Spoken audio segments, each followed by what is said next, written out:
कल के कथा में रिकॉर्ड करी हुई कथा पुरानी अपलोड कर दी और नई वाली रह गई और फिर डिलीट हो गई। अंगद महाराज का प्रसंग कि इनको दूत बना के लंका में भेजने की लीला का वर्णन हुआ था। कुछ ऐसा आया कि भाई कथा तो नित्य है, सतत है और नित्य और सतत होनी है तो आगे चलो। लेकिन फिर मन में आया कि आगे जाने से पहले सीक्वल क्यों तोड़ो।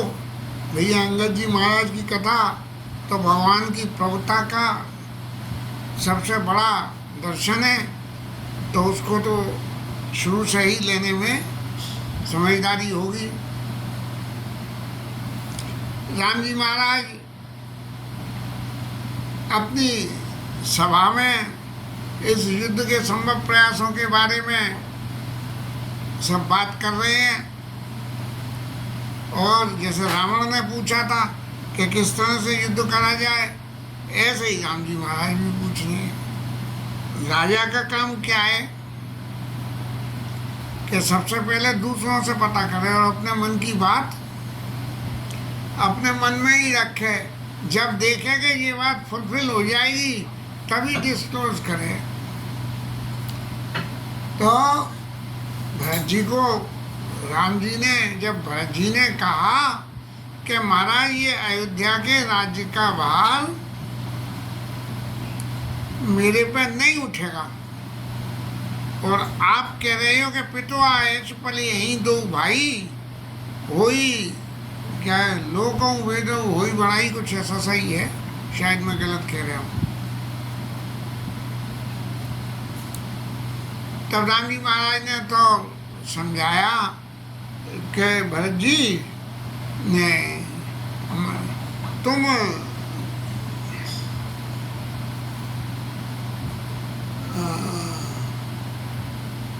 माँ तो सचिव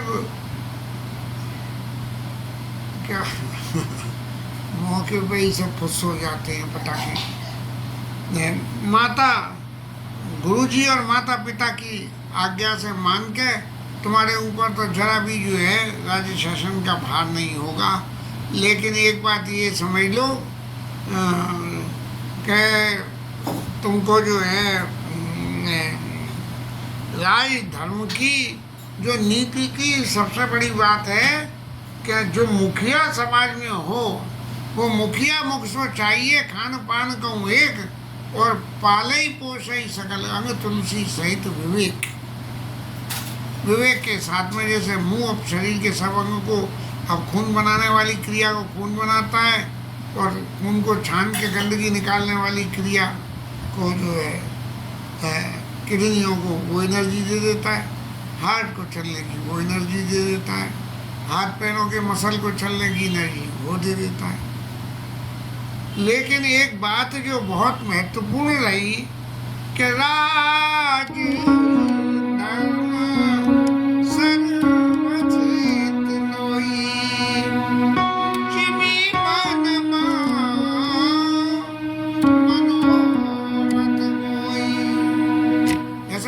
मनोरथ दुख का होता है। हमें ये काम करना है तो वो पहले मन में आएगा। मन में आने के बाद में हम सोचेंगे कि भाई इसको एग्जीक्यूट करने गए तो क्या तकलीफ होगी और क्या दुख हो सकता है। लेकिन उन बात को सबके सामने प्रकट नहीं करते। प्रकट कब करना चाहिए? जब उसका एग्जीक्यूशन शुरू होने को। अभी आजकल तो जो है इतने करोड़ रुपए उस प्रोजेक्ट को दे दिए और इतना प्रोजेक्ट बन जाएगा और इतना जी हो जाएगा। पता लगा 10 साल प्रोजेक्ट में फूंक भी ना लगी। जब बातचीत करी तो पता लगा कि भाई उसका चक्कर क्या है। बोले उसका चक्कर तो ये है कि फंड एलोकेट नहीं हुआ। बोले फंड एलोकेट हो गया तो प्रोजेक्ट रिपोर्ट तैयार नहीं हुई। तो ये राज्य काज में जो होने वाली बातें हैं, इन सब बातों के लिए जिमी मन महा मनोरथ होई। राम जी महाराज ने इसीलिए अपने मंत्रियों से पूछा। तब जो है जामवंत महाराज की उम्र शायद 60,000 साल, राम अवतार में उनकी उम्र 60,000 साल बताते हैं। कल उनके गौरांगी गौरी देवी को सुन रहा था मैं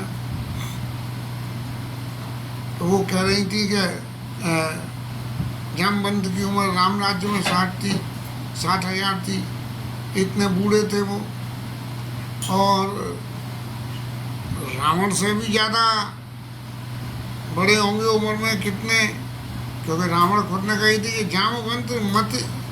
जामवंत मंत्री अति बूढ़ा, बूढ़ा भी नहीं अति बूढ़ा इनकी सेना में, 100 की हो या वो सम्राट बूढ़ा। अरे वो क्या लड़ने मरने लायक है, अब इसमें क्या लड़ाई करने आएगा। लेकिन जामवंत की एक मुक्के के मारे रावण महाराज धराशायी होने से बच गई बस। ये जो जामवंत महाराज हैं वो सबसे पहले सेतु बंधु में भी सबसे पहले बोले कि नाथ नाम तब सेतु नर चढ़ भव सागर तरी। और यहाँ भी जामवंत महाराज ने कही कि मैं अपनी बुद्धि के अनुसार प्रभु आपसे एक बात कहूँ कि दूत पठाइए बाली को मारा, एक बार हमें दोबारा दूत भेजने चाहिए। अब यहाँ तो जितने दूत भेजे जाते हैं वो लंका में कुछ न कुछ राम जी के प्रताप प्रभाव का वर्णन करके आते हैं। हनुमान जी महाराज गए, अब सबसे ज्यादा राम जी के प्रताप प्रभाव को कौन जानता है, तो मशवरा करी तब ये पता लगा कि भाई अंगद महाराज जानते हैं। तो किसी ने पूछ दिया कि महाराज अंगद कैसे जानते हैं? बोले अंगद ऐसे जानते हैं कि बोले सुग्रीव ने बाली को मरवाया, और सुग्रीव को बाली को मरवाने के बाद अपने दुश्मन की परिवार के किसी को छोड़ना नहीं चाहिए जो पीछे बदला ले सके, सबको खत्म कर देना चाहिए। लेकिन अंगद को जो है किष्किंधा का युवराज बना दिया गया। जब बात आई राम जी के गुणों की चर्चा की तब अंगद ने ये कहा था कि पिता बधे पर मारत मोही राखा राम पिता वधे पर महाराज मोही राखा राम निवर न होई। सुग्रीव का इसमें कोई गुण नहीं है, पिता वधे पे बाली के वध होने पे मुझे भी मार देते, लेकिन राम जी ने मुझे अपने शरण में रखा। तो ये जो राम जी की प्रभुता की बात है, ये इस बात को अंगद जी अच्छी तरह जानते हैं। इसलिए जामवंत महाराज ने ये कही कि मंत्र कहूँ मत अनुसारा और दूत पठाइए बाली को मारा, बाली के पुत्र को भेजो। क्यों भेजो? क्योंकि बाली महाराज के पुत्र जो है, बाली ने अंगद को उसको रावण को अपनी बगल में दाव लिया था। अब बगल में दाव लिया रावण को, तो ये अच्छी तरह रावण पहचान जाएगा। बोले अरे बाप रे, जिसने मुझे बगल में दावा था उसका बेटा और आ गया, वो भी उनकी दल में जाके उनकी पार्टी में मिल गया, तो अब जो है वो सरकार उन्हीं की बन जाएगी। तो ये इसीलिए समझ के दूत पठाइए बाली को मारा। तब जो है राम जी महाराज ने ये कहा कि अंगद जी आप जाइए, और वहाँ जाके हनुमान जी को तो खाली ये आदेश दिया था कि आप सीता जी को खोज के लाइए, लेकिन अब आपको जो संधि प्रस्ताव के लिए भेज रहे हैं वो इसलिए भेज रहे हैं कि आप रावण को मेरे पास ले आइए, उसका भाई तो आ गया। आप जाइए और वो इंतजाम करिए कि रावण महाराज भी आ जाएं। ये काज हमारा तासहित होई, विभूषण करिया बत कई सोई। हमारा काज हो कि सीता मैया हमारे पास वापिस आवे और उसका हित हो। जब दूसरे का हित समझ के कोई भी काम किया जाता है तो सफलता मिलने की गुंजाइश बहुत ज़्यादा हो जाती है। एक दुकानदार कोई माल बेच गया और वो ये समझ के माल बेचे ग्राहक को कि हमारी बला से जो कुछ भी ये ले जाए, तो ऐसे की दुकान नहीं चलती है। दुकान उनकी चलती है जिसकी दुकान पे ग्राहक ये समझ के माल बेचता है कि भाई मुझे तो बेचना है, लेकिन इसके घर जाके ये इसको गुण दे, तब जो है उसकी दुकान ढंग से चलती है। राम जी महाराज ने कहा कि हमारा तासुरीत होई, विभूषण करे वो मत कही सोई। बस उसका हितो वो बात करना। इसलिए अंगद जी महाराज जब वहाँ पहुँचे तो जाते ही अंगद जी महाराज ने क्या बात कही कि रावण के बेटे को एक को तो ठिकाने लगा दिया। हाँ, क्योंकि वो भी जान जवान था और ये भी जान जवान थे।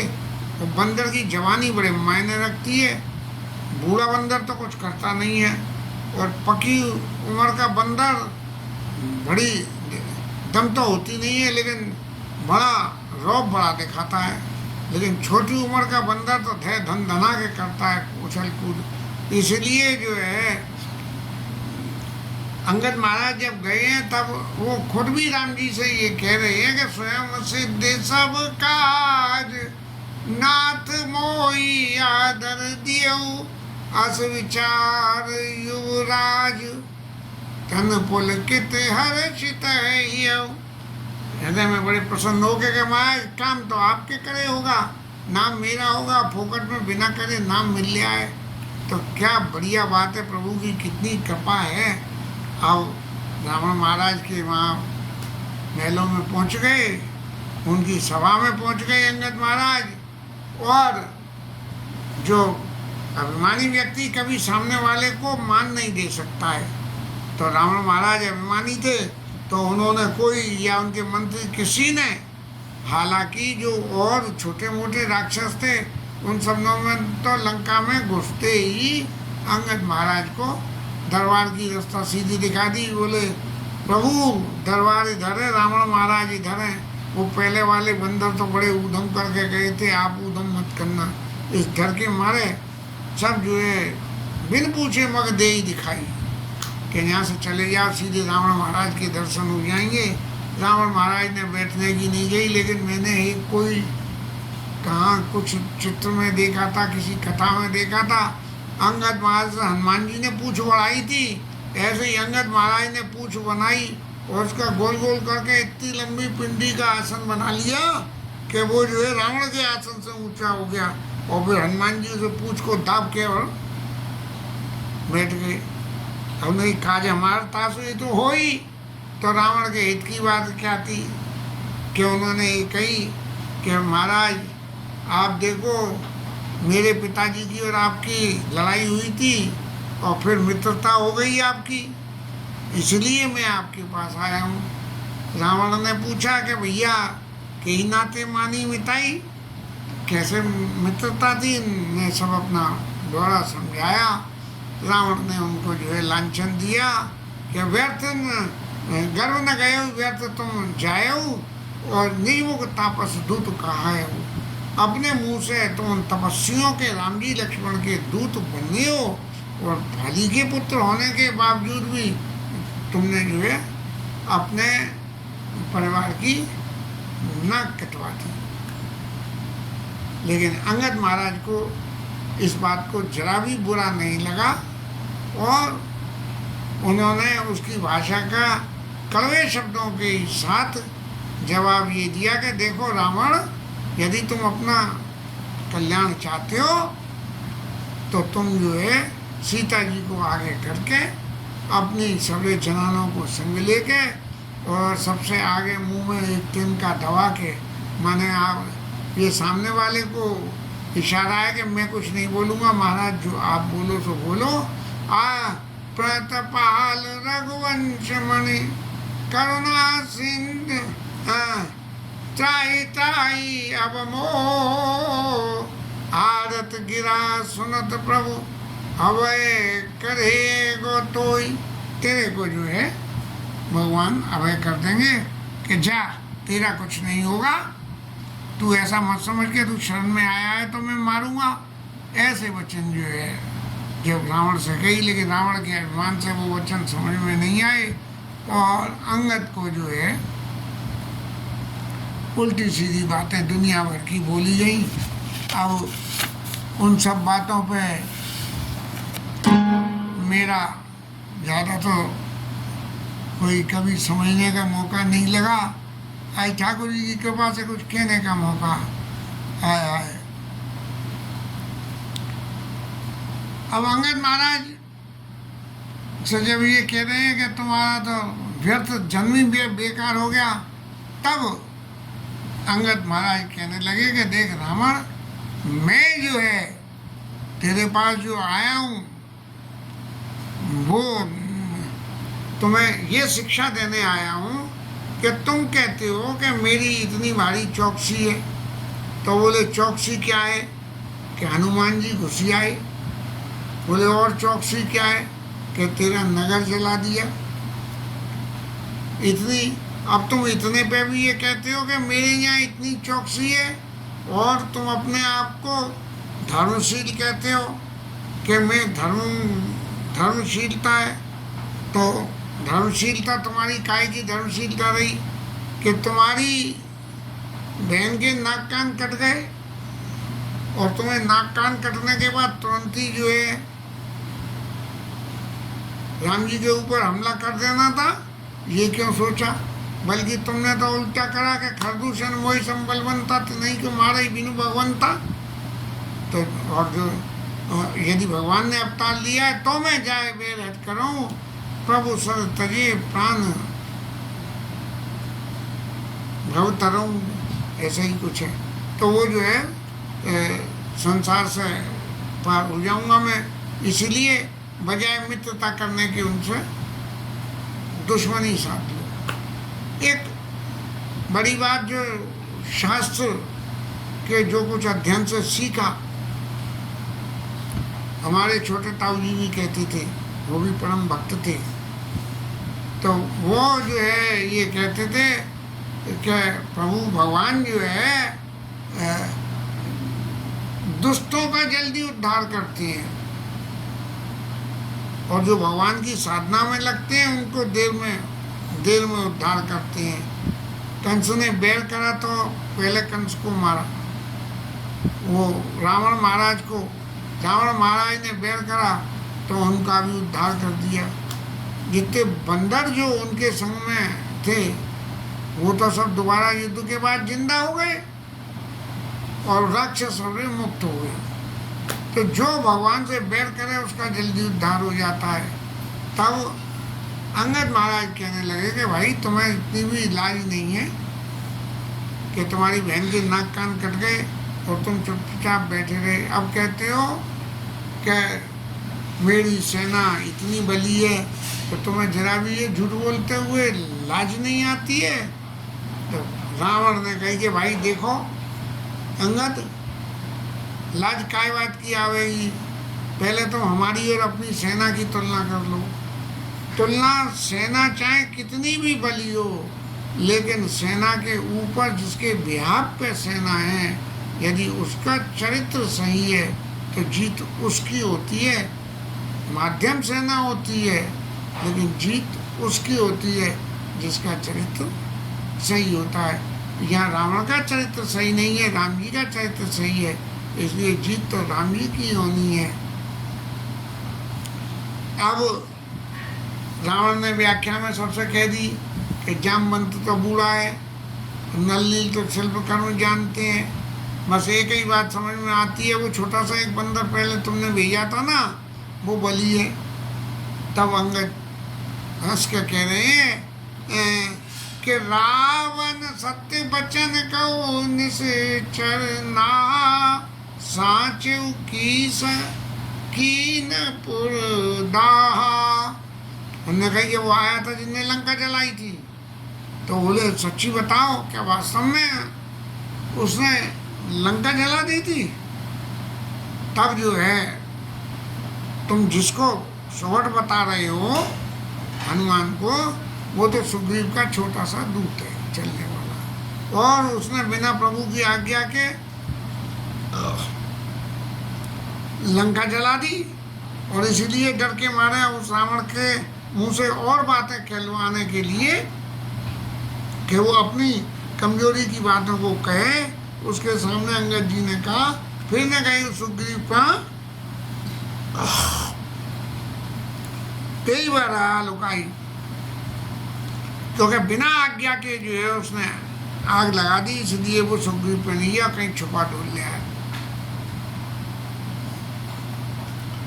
अब जब इतनी बात हो गई तब अंगद जी ने फिर कहा जो हमारा ताश हेतु हुई, रिपसन करिए बत कही सोई, और उनसे कहा कि देखो दसकंठ सुनो, सत्य कही दसकंठ सब मोई न सुने कछुको, कौदा हमारे कटक अस तो सन लड़त जो सो। हमारे में एक भी वीर ऐसा नहीं है जो तेरे संग लड़ने में उसकी शोभा हो। माने कहने का अर्थ ये है कि जो हमारे वीर हैं वो इतने बली हैं कि उनके आगे तुम कुछ भी नहीं हो। और एक बात समझ लो कि प्रीति विरोध समानसन करिए नीति अस आई, और जो मृगपट पर मेढ़कन बल्कि कही कोई तास ताई। प्रीत और विरोध समान केसर होनी चाहिए। तुम्हारी और राम जी की कोई नहीं है। मंदोदरी ने भी कही खल नहीं, तुम रघुपति अंतर केता, खल खद्दो तो दिन करें, जैसा सूर्य और जुगनू के प्रकाश से पैदा होने का फर्क है, तुम में इतना फर्क है। ऐसे ही अंगद महाराज ने कही है कि हमारे दल में कोई भी ऐसा नहीं है जिसके संग तेरे से लड़ाई हो और तेरा बल जो है उसके ऊपर हावी हो जाए। तब जो है रावण को एक बात समझ में आई कि भाई ये बात तो सच्ची सच्ची कह रहा है। तो बात को घुमा के रावण ने कहा, हंस बोले दस बोले तब कप कर बन खुदवी, जो पति पाले तासुत करई पायने। तब रावण ने हंसते हुए अपने क्रोध को और अपने हृदय की दुर्भावना को दबा के कि हमारे दल में कोई भी ऐसा नहीं है जो तेरे से लड़ता हुआ शोभा दे। तो उन्होंने कही कि अब इस बात को यहीं बंद करो। और तब उन्होंने कही कि बंदर को तो एक ही गुण है कि अपने मालिक का गुणगान करना, इसलिए तू जो है उनके गुणगान कर रहा है, लेकिन उनमें एक भी गुण नहीं है जिनके तू गुणगान कर रहा है। तब अंगद ने कही कि महाराज जी बता दो कि इस दुनिया में कितने रावण हैं। मैंने जो सुने उन रावणों की लीला मैं तुमको सुनाता हूँ। कि राजा बलि के यहाँ गया तो बच्चों ने पकड़ लिया पाताल में जाके उसे, फिर जो है दया करके पुलस मुनि ने उनके परिवार, इनके पुलस मुनि का खानदान थे रावण का, तो वो जो है उनको जाके छुड़वा के लाए। और एक सहस्त्रबाहु ने पकड़ लिया, कोई ऐसा समझ के कि ये इंसान नहीं है या राक्षस नहीं है, ये जो है जंतु है, कोई जानवर है, कि इतने सारे सिर और इतनी सारी बाहें देख के, हालांकि सहस्त्रार्जुन की तो 1000 बाहें थी, लेकिन उसने कही है 1000 बाहें मेरी कोई मायने नहीं रख रही, लेकिन इसकी तो कुल इतनी सी है तो भी इतना उछल लिया है। तो पकड़ के ले आए उसको घर को, उसके घर के बच्चे कि ये देखो। तो एक बोले गया और तीसरे की एक जो है बाली की बगल में दबा रहा। तो मुझे जो है इस बात का एक कह तुम वही सकुचित रहा बाल की कांख, इनमें ते रावण के वन सत्य बदे माख। अपनी जो है झूठी बातों को इन 3 रावणों में तू कौन सा रावण है? हकीकत क्या है कि ये तीनों एक ही रावण है, और ये इस रावण के गुण के इसकी इस तरह से दूरदक्षिणा हुई थी। तब रावण ने फिर अपना गुण गाना शुरू कर दिया और गुण गा के कहने लगा कि भैया मेरे बराबर जो है कोई बलि नहीं है। और फिर अंगद ने ये कहा कि तेरे बराबर बलि है चाहे नहीं है, लेकिन तू एक बात सुन, हनुमान को जो तू छोटा सा बंदर कह रहा है वो छोटा सा बंदर नहीं है। अरे हनुमान क्या बंदर है? वो बंदर नहीं है, मैंने साक्षात कोई ना कोई ऐसा प्रभु का अवतार है हनुमान। कैसे संत हनुमान कभी गए हुए तब सुतमार तेरे पुत्र का वध करके वो चला गया। अब पुत्र के वध की बात सुन के रावण को दूसरे पुत्र की भी आई जिसको अंगद ने मार दिया था। तब जो है दूसरे पुत्र की बात आई, तब रावण का मन दुखी हो गया। तब उन्होंने कही कि सुन रावण परिहर चतुराई और भरे से न कपा सिंदूर उगराई। देख सारी चतुरता को छोड़ के और तू जो है भगवान राम का भजन कर। राम जी से द्रोह करेगा तो तेरे को शंकर जी जिनका तेरे को भरोसा है और ब्रह्मा जी भी तेरी रक्षा नहीं कर पाएंगे। अब तू झूठ मूठ का जो है अपना गाल अपनी जो है से की कितनी बघार ले, लेकिन समर भूमि में जो हाल होगा वो मैं तेरे को बताए देता हूँ, क्योंकि तेरा तो एक सिर कटेगा और दूसरा हो भी आएगा, तेरे को वरदान है। तब जो है इन कटे हुए तेरे सिर तब सिर निकट कपिन के आगे पर यही धरई राम सर लागे। राम जी के धनुष से जब तेरे सिर कटेंगे तो क्या होगा? तब सिर कंदुक समनाना खेले भालू की चौगाना। जैसे बच्चे जो है गेंद से खेलते हैं ऐसे जो है बंदर भालू जो है गेंद की तरह तेरे सिरों से खेलेंगे। राम ने फिर और दुनिया भर की बातें राम जी के बारे में कही और फिर एक बात अंगद के सामने कही कि सूर कवद रावण सरिस और सकर काट जे चीज होते अनल अति भार बहु भार साखी घोड़ीश। शंकर जी महाराज सहायक है कि मैंने सिर काट काट के चढ़ा दिए। अरे भाई काट काट के चढ़ा दिए तो क्या हुआ? काटे और उगी आई तो फिर क्या काटना हुआ? ना उगे तब चढ़ाए तब तो बात है, लेकिन तेरे को तो वरदान था इसलिए तू काट रहा था।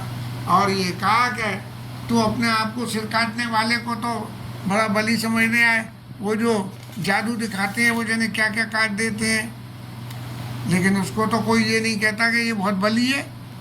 और जरा ही पतंग मोहवश, पतंगे दीपक की लौ में जल जाते हैं लेकिन कभी नहीं कहते कि हम बड़े बली हैं, कि देखो हम जाके जल जाते हैं। और तो और सही गधे भजन धोते हैं और ये नहीं कहते कि हम बड़े बली हैं कि हम भजन धो रहे हैं। इसलिए अंगद महाराज इस बात को कहते हैं कि मुझे भगवान ने आज्ञा नहीं दी है। हनुमान को तो आज्ञा नहीं दी थी फिर भी उन्होंने काम कर लिया था, क्योंकि उन्हें इशारा मिल गया था। मुझे कोई आज्ञा नहीं दी है, मुझसे ये कहा है काज हमारे तासित होई रिपसन करे बत कही सोई। तो लेकिन मैं जो है तुम मेरे स्वामी राम जी की तो बात छोड़, अगर मैं चाहूँ तो तुझे धरती में पटक के और सीता मैया को मैं अपने संग राम जी के पास ले जा सकता हूँ। तब जो है अंगद महाराज की बात को सुन के और रावण महाराज के तो अंग अंग में जलन हो गई और फिर राम जी की बुराई करते हुए अगुन अमान जानते ही दीन पिता वनवास पुण्य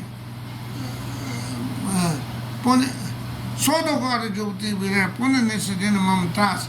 मेरे डर के मारे उनके हमें बड़ा दुख तकलीफ है और पत्नी वैसे चली गई है। अब तू चाहे जितनी भी उनकी बारे में डी हाँक ले, मेरे ऊपर कोई भी नहीं हुआ, क्योंकि मेरे राक्षस जो है बंदर और नर कभी भालू और हमारा जो है आहार बना के खा लेते हैं। अब अंगद महाराज की समझ में बात आई कि अब ये भगवान की निंदा इतनी हो गई कि इसको अब सुनना जो है मेरे लिए क्या नाम है इनको भगवान की इस निंदा को सुनना मेरे लिए पाप के समान हो जाएगा। तब उन्होंने जो है राम जी का स्मरण करके और अंगद की सभा में अपना पैर कर्रा करके गाड़ दिया। बोले रावण चल, अब बल की बात आई है तो हम आपस में लड़के ही देख लेते हैं कि मेरा पैर यदि तेरी सभा में से कोई हटा दे तो फिर ही राम सीता में हारी, राम जी जो है हार जाएंगे और सीता जो है तेरी हो जाएगी, तू अपने पास ही रख लेना बस। तब सब बड़े बड़े बिल कोई पैर टरका नहीं पाए और रावण महाराज को कही कि अब देख तेरे सब वीर तो थक गए, सही बात है सब झूठ हो गई, अब तू भी आ जा। और जैसे ही अंगद का पैर पकड़ने को रावण आया, तब जो है अंगद महाराज ने कही कि अगर पैर ही पकड़ना है तो राम जी का पकड़ ले, माँ उद्धार हो जाएगा, मेरा पैर पकड़ने से कोई उद्धार नहीं होगा। रावण महाराज उठे, उनके मुकुट गिर गए।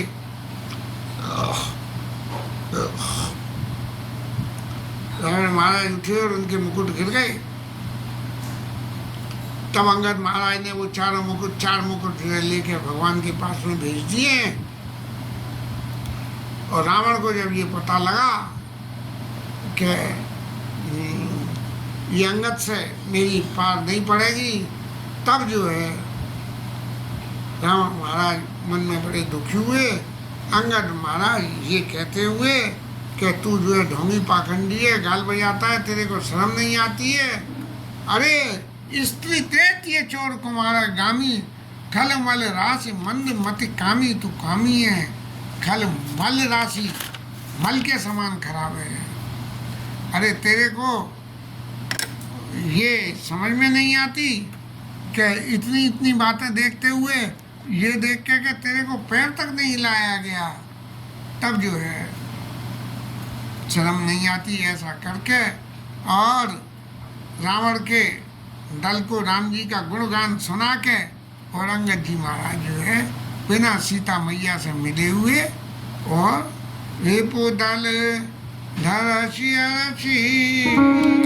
कभी बाली तने बल पुंज, उलक शरीर नयन जल गए राम पद कन्ये।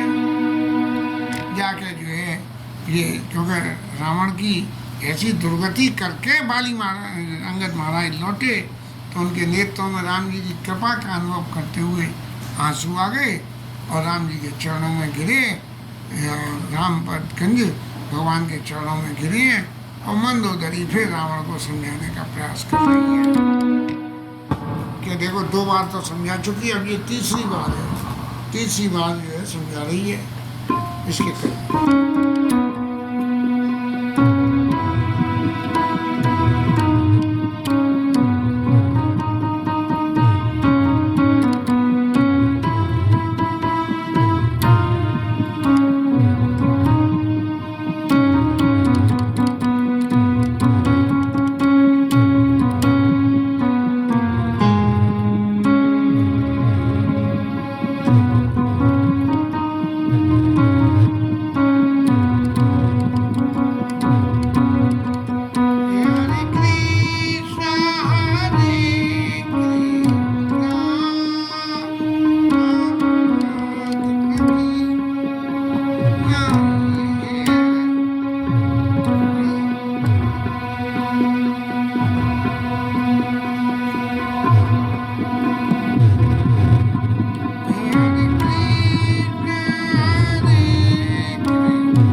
पवन सुत हनुमान की जय।